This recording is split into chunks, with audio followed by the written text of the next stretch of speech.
Rastislav sa snažil posilniť Veľkú Moravu, no jeho synovec Svetopluk ho zradil, zajal a vydal Frankom. Frankovia obsadili krajinu, ale kňaz Slavomír proti ním viedol povstanie.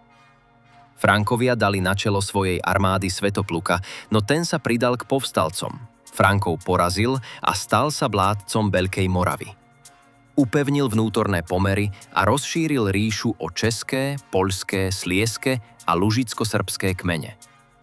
Svetopluk získal uznanie aj od pápeža, ktorý povolil zriadiť biskupstvo v Nitre a postavil ho na úroveň európskych panovníkov. Po jeho smrti sa jeho synovia Mojmír a Svetopluk II hádali a ríša sa oslabovala. Do Karpatskej kotliny vpadli starí Maďari. Porazili veľkomoravské vojsko a stali sa novými pánmi tohto územia. Tak sa začiatkom 10. storočia skončila existencia Veľkej Moravy, prvého veľkého štátu západných Slovanov.